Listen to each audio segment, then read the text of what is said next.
Your natural hair is an inconvenience to the world. And sorry to break it to you, but it's true. Jokes aside, can we talk about this?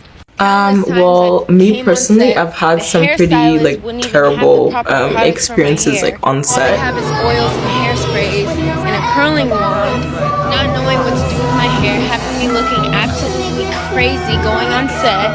And it's like all these other models are getting their hair done, they're getting all dolled up, they're getting cute, and it's like... Yep, every single curl, coil, twist that grows out of your roots and seeks upwards towards the golden sun. It does not matter whether it's the fine or frizzy or the long hours you dedicate to washing it, styling it, so it can be the beautiful natural crown you wear. It will always be a liability to the eyes of the fashion and modeling world. Curly hair isn't classy.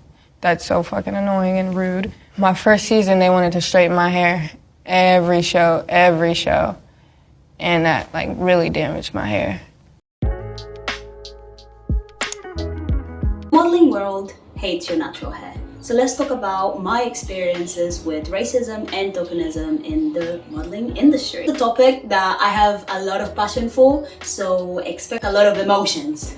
As a mixed race model in the industry, in the last few years, I have really come to realize just how racist and tokenish the industry really is. Not only from the lack of representation, but from the treatment and behavior towards black models. And most of it is systemic. Just like the USA is blatantly racist, the racism in the UK is way more systemic. And that's just what the industry is. It's systemic and perverse. Of course, there is the ever so often big scandals that make it to the news. There is the everyday small doses of racism, microaggression and discrimination towards black models. And that will typically go towards two things. One, your MUA inability to do your foundation or makeup correctly. And two, natural hairstyling. Today, I'll be focusing on hair. There have been many times, actually, scratch that. Every single time I have shoots or commercials or runway shows, I never had anyone who was actually able to do my hair. Other than a slick back bun, which, let's face it, is the most easiest thing to do to anybody, no one has ever actually been able to style my hair in any. Or in the absolutely worst common case scenario, if they did try to style it, they would mishandle it and damage it. I always come with my hair to every single shoot, washed, styled, even when I ask, hey, is there gonna be an HMUA that knows how to deal with black hair, natural hair? And they say yes. You learn to never ever believe that. Always comes to every single shoot with your hair done, with your own hair products, with your own hair accessories. And I shouldn't have to do that. I shouldn't have to be expected to go through extra steps just to get the same basic treatment that other white models get on a daily basis. Bear in mind that my hair isn't even 4C, it's 3C/4A, yet they still somehow manage to F it up each time.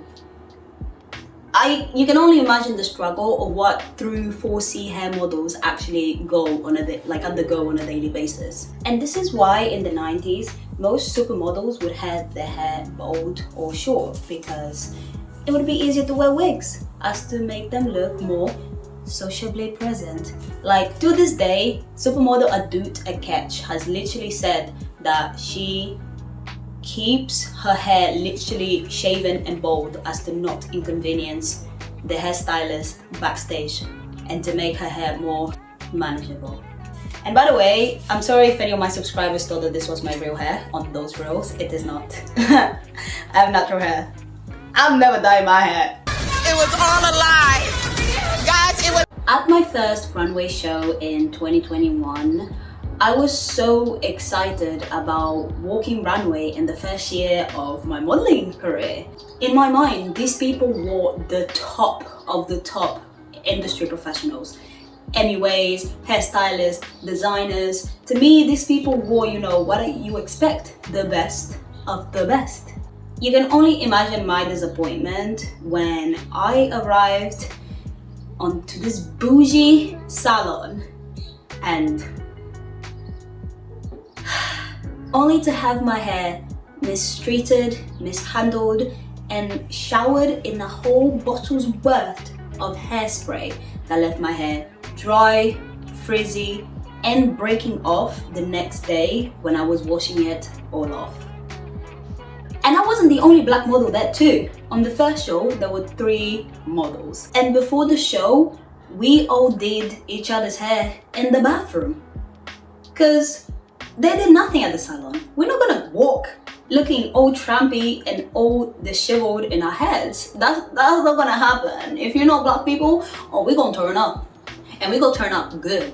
Which, by the way, you can check out my unfiltered rant of the actual day of London Fashion Week on my Instagram. There's literally like 6 parts of me fully unfiltered ranting about what really went down that day.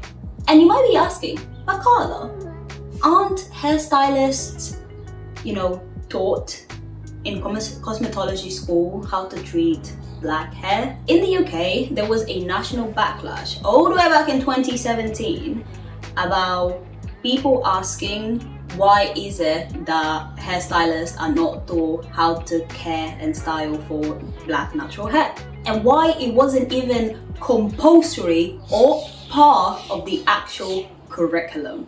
When faced with the uproar, the National Occupational Standards for Hairdressing said that the reason why black hair styling and care is not taught in the curriculum is because there isn't a demand for it.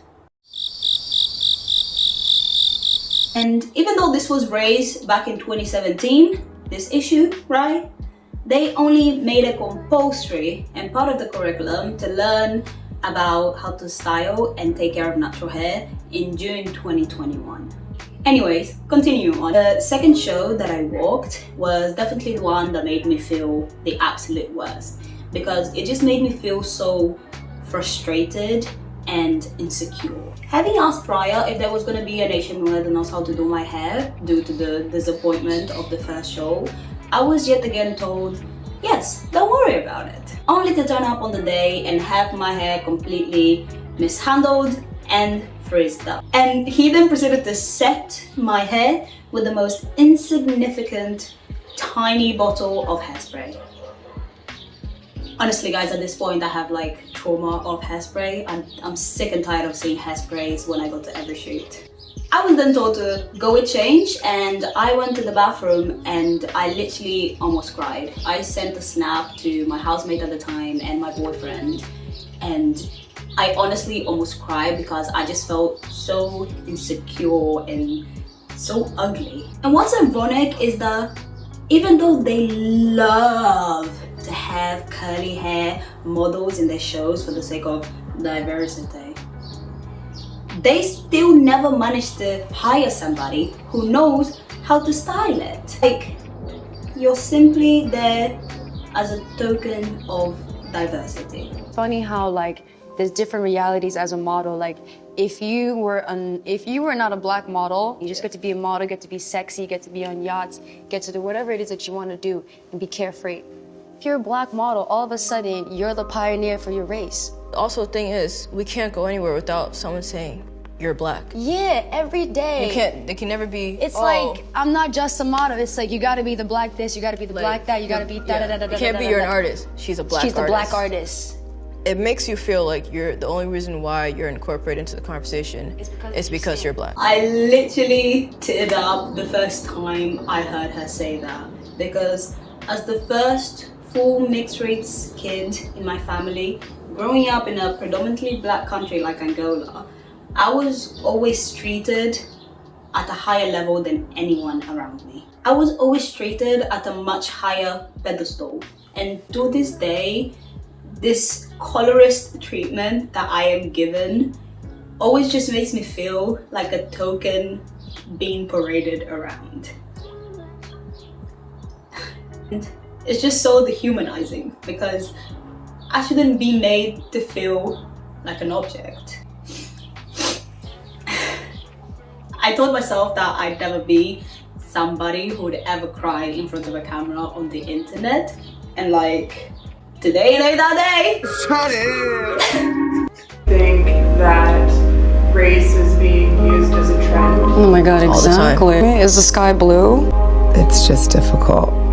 It's passive in the systemic way at which being marginalized and, you know, racism and like fat phobia and transphobia like still exists and are so pervasive in this industry.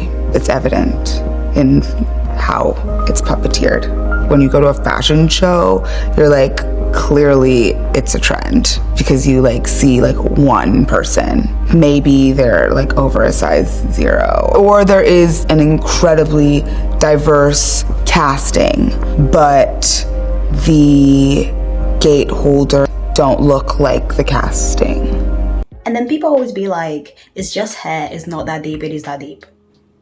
Like, non-black hairstylists in any way never truly grasp what it's like to be a black model in the industry.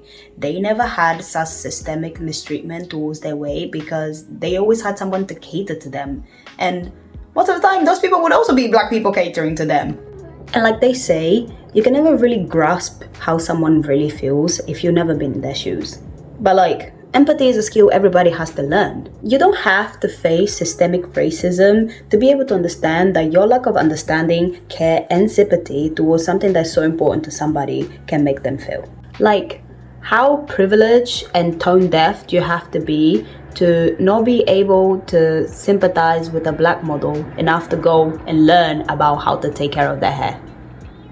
And like Anne Vex said, do not call yourself a hairdresser if you cannot do Afro style hair.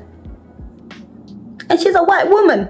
And like, the industry already refuses to hire more POC, MUAs and hairstylists who arguably are equipped with 360 the hairdressing skills that can cater to all hair types. So you as a non-black POC or hairstylist who arguably gets more opportunities in the industry should do your part in learning and catering to that.